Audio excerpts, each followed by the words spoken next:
Good morning, vinyl community. North Carolina Vinyl Picker is live. Well, not actually live, but we're going to do a show this morning, and we're going to talk about the top 10 jazz fusion albums, the beginnings of jazz fusion, at the end of this show. So stay tuned for that. It's a work in progress. I've been getting a few things in, and a few things have been dropping off the bottom of the list. So like Bitches Brew didn't make the top 10, first 10 jazz fusion records. So stay tuned for that. And I usually do like a 30-minute show or 20-minute show. And usually people tune out after about 6 minutes. But I've been talking to a few people in the VC and looking at my analytics, and it's pretty much across the board. A lot of times people there's just so much content out there. And Stephen Wilson, I was listening to a interview yesterday with him. He said the same thing about music. The kids that's why they stream nowadays. They only listen to one song from an album. And if they don't like it, they move on to something else. There's like 200 or 300 albums a day that are put on Spotify, that are added to Spotify. So there's just so much content out there. So appreciate it. I'm glad everybody here has found my channel. And if you enjoy my channel, sub me up and hit the bell. That way you know the next time I have a show coming up. I had quite a few things I found this week. My wife, she's real supportive of the channel and supportive of going out and record hunting with me. And one of the first things we did this week, we went to a place over in Statesville called Resettlers. And Resettlers is an antique mall over in Statesville, North Carolina. Been there before. And they have a couple sections of records there. And they have this one here. Bam! Look at here. The War with Russia. Yeah. I've been looking for this here.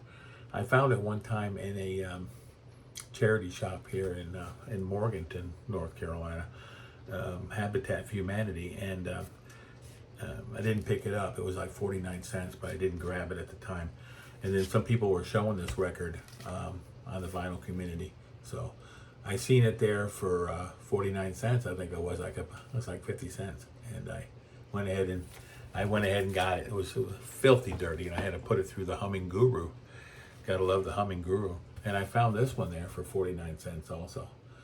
The Human League, and I guess this album's called Dare, and it's got a little bit of crud on the front here. It could be cleaned up. I put this in my store.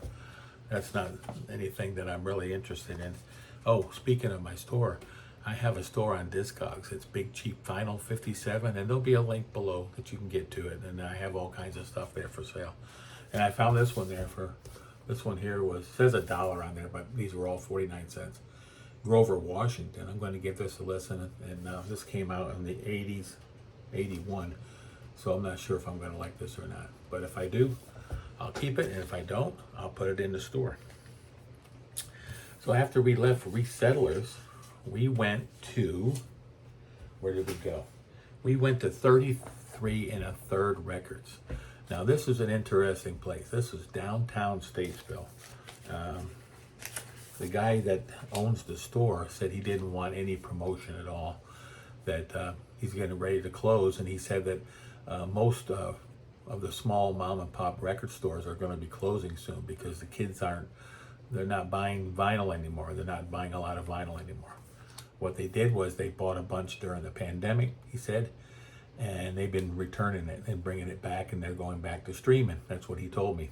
And he named a couple other record stores in North Carolina in the area that are in the same boat as he is.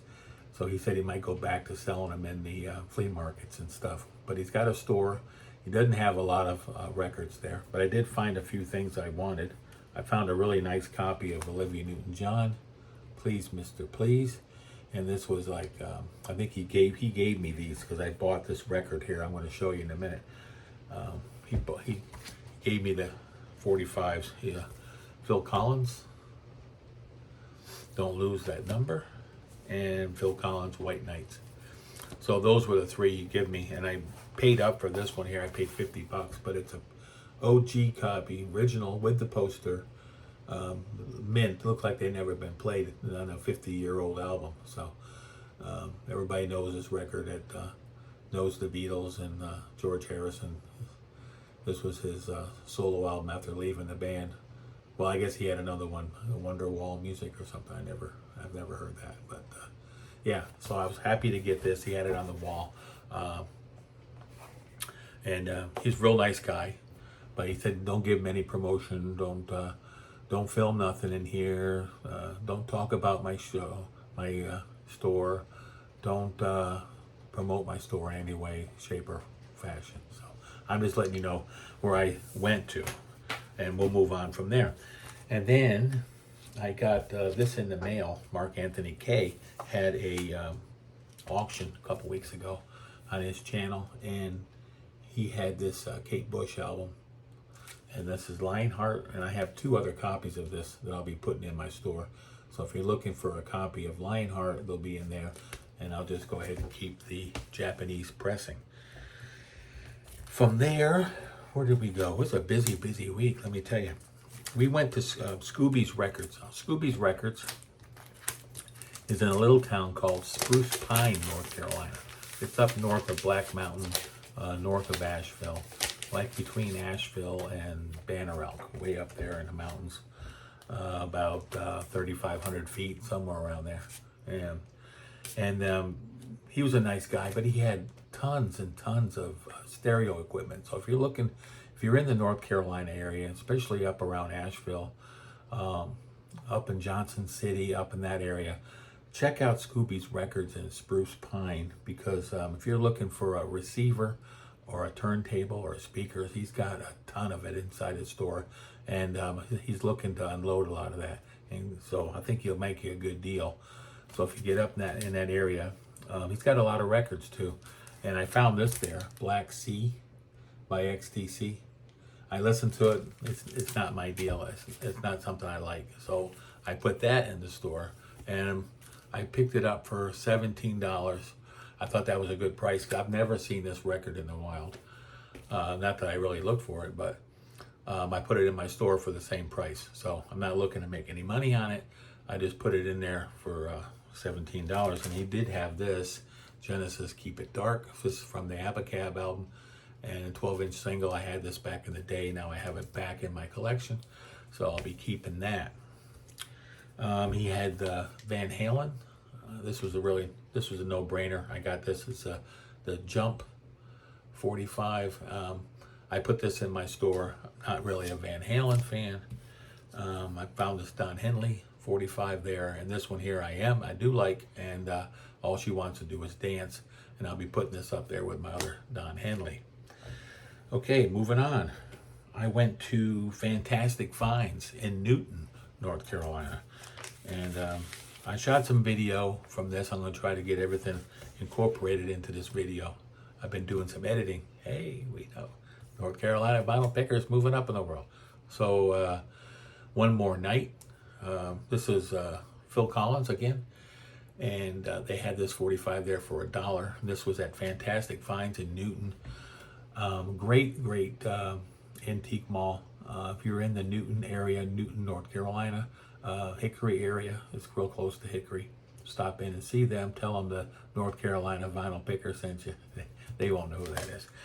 But I did see a copy of Love Forever Changes.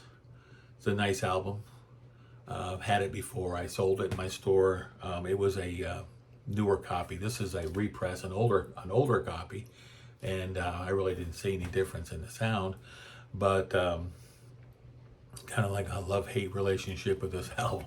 I'm not sure if I'll sell it or not, but we'll see. I might give it another listen. So I like it. And then I bought a couple of their other albums and I sold them in the store. So Coliseum. I found this there at Fantastic Finds. In the back, there's a guy that has a few records back there. And I think he had $10 on this. So this was a really good find. The Forever Changes album, the Forever Changes album was $20. So this one here was a no-brainer at $10. John Heisman and Company with Coliseum. I listened to this. It's good. I'll have to give it another listen to make sure that I want to keep that. But I'm almost positive I'm going to want to keep that. And then I had some things that came in the mail this week. And I always say, how am I going to top last week? How am I going to top last week? Well, sometimes you just do. You keep finding stuff and you keep going out there banging them bushes and you just keep finding more and more stuff. So that's the way it goes. So this one here, I got in off of Discogs. This is our Record Store Day, Brain Salad Surgery. And this is excerpts from the album and a 73 flexi disc single. Still sealed. I think I'll just keep it sealed. And this is ELP from Record Store Day. And he also, this is all stuff I got from Discogs. And this is, of course, Jethro Tull. And it's Ring Out Solstice Bells, The Mad Scientist, and the Christmas Dance Song. And I had this one back in the day. Now I have it back in my collection.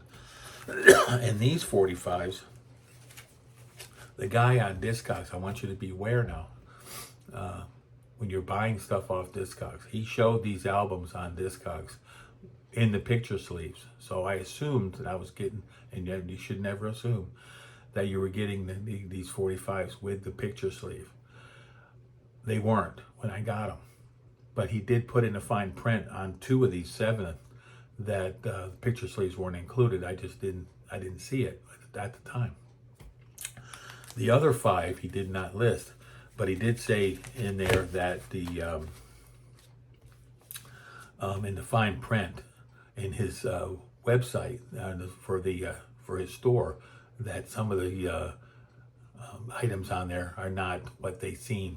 So it's kind of deceptive what he's doing. But I didn't argue with him or anything like that. I didn't try to get my money back. He told me I could send them back. I'm not even going to bother with all that. But just be careful out there when you're buying 45s that they're actually picture sleeves are included. Here's Cat Stevens' Moonshadow. He showed this with the picture sleeve on the Discogs. Same thing for this. It Can Happen by Yes. Owner of a Lonely Heart. He showed the picture sleeve on this. I did not receive picture sleeves. Rhythm of Love. Yes. Again, he showed the picture sleeve. Supertramp, Give a Little Bit. Again, he showed the picture sleeve. And In Too Deep, Genesis. He showed the picture sleeve on what he was selling. But what I received was not what he was selling. So, like I said, be careful out there what you get. And these were only like $1.50, $2 a piece. So I wasn't gonna argue with him. Then he gives me a negative on my thing. I'm 100% on both as a seller and a buyer. So when I put something in Discogs, like I'm gonna put the album I was showing you here a few minutes ago. When I put that record in there, I'm gonna check and see if there's like 40 other copies in there. I'm gonna put mine at the lowest price. And I'm going to grade it as, and I undergrade when I had put stuff in there too. So then I also got, I've been on a Larry Coryell kick lately. Larry Coryell is the godfather of fusion. Found this one here, The Real Great Escape. Sorry, got the glare there. This is a really good album. And then I found this one online, IQ, Neo Prog Non Zammo. And then I've been on a Tomita kick too, trying to collect all the Tomita albums. I found Cosmos and Planets. But when this one come in, it was broke. I got this one in the mail. See the crack? I got this one in the mail. And I did get my money back. The lady didn't want me to send it back. Came with a poster too. But I'm going to have to find another copy of Planets and buy it. Because that one there is not playable. So there you go. Those are the things I found this week on Discogs and eBay. Now I'm going to show you a few things here. Now these are the first 10. I ain't going to say top 10 because these are the first 10 jazz fusion records ever made. And I've been tweaking this list and tweaking it and tweaking it and tweaking it. And I started off with 20, then I went to 15, then I went to 10. And then as I'm buying these records, these rare records and stuff, going back into the early 70s, late 90s, 1999. Some of the stuff has fallen off the wayside. After, if it gets down to 11, it falls off. So I may do another, I'll go all the way to 20 someday, but I want to get the top 10 first. So the first one, if you're interested, most people have already bailed by now, but that's okay. That's okay. I have 850 subs, and I love every one of you people out there. But only about 100 people watch my show every week. Hey, I'm happy with that. I'm excited.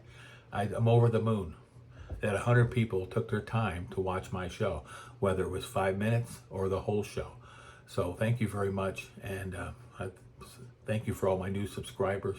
I subscribe to a whole bunch of people who do car boot sales over in England. So I started getting a lot of people over across the pond watching my show. So that's cool. So if you're new to the channel, thank you very much, and thank you for staying this long. Okay, the very first jazz fusion record was Gary Burton. And Gary Burton made an album called Duster. And this album has Larry Coryell, Roy Haynes, and Steve Swallow. And this album came out in April of 1967. This was the first jazz fusion record. And it's really good. I really love it. Really, really, really love it. And then the second album to come out that was a jazz fusion record was a band from Larry Coryell's band called the Free Spirits. And it was called Out of Sight and Sound. And that came out in 67, but I don't have that yet. So once I get it, I'll update this top 10 list again. Coming in at number 3, the third fusion record was Blood, Sweat, and Tears. David Clayton Thomas. This was their second album. Their first album, I don't know, it didn't go over very well. I had some different people in the band. David Clayton Thomas came in with that voice, and they just made all these great hits off this album. Spinning Wheel. What else was on here? Sometimes in Winter, God Bless the Child, and When I Die. I mean, the album is like a greatest hits album. But this was the really early jazz fusion record. And this one here is coming in at number 3. Coming in at number 4, we can't leave Miles off the list.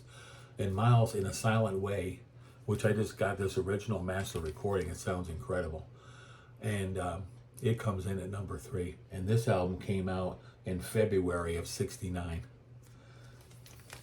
Now, Tony Williams also had an album come out in September of 69. It's called Emergency. Okay. Now, this album here I do not have on vinyl. It's very expensive. And this is his first Lifetime band. This is after he left Miles Davis. John McLaughlin's on here and a few other people. And so sorry for the glare, but it's a CD. So if you get a chance, listen to this album. This is a freaking smoker. And Emergency came out in September of 69. Okay, then we also in September of 69, we had Larry Coryell. Here he is, Larry Coryell showing up again. And he is the godfather of fusion. And this one here is called Lady Coryell. And this album came out in September of 69. Also in 69 came out Coryell with his kids on the cover there, but also with his wife. And this one here is just called Coryell. And this was re-released on Record Store Day, I believe. The next album to come out was in April of 69, and this was Chicago Transit Authority, the first Chicago album. They changed the name, they shortened it to Chicago on the second album. But this album is just Terry Kath. They talk about a guitarist. And this was jazz fusion, and this came out in April of 69. Then we have Spaces by Larry Coryell. This album came out in 1970, and then it was re-released later. Last week, I think I showed you the re-release copy. I also have that. But this came out in April of 1970. And then coming in at number 10, and I hope that this doesn't fall off the list next week or the week after, is Mirolov's Vaitos. It's called Infinite Search, and he was an original member of Weather Report. He was a double bass and bass guitarist, and he was from Prague, and he's now 75 years old, and I don't know if he still does music or not, but you got John McLaughlin on this. You got Herbie, you got Jack, you got Joe Chambers, and you got Joe Henderson on this. So there you go. It's a great album. So that's it. That's my top 10 for the week. And I appreciate every one of you being here. Support them troops out there. And we'll be talking to you soon. Coming in at 20 minutes. I'm going to put an end to this here. And I'll be back next week with a bunch more finds for you. Take care.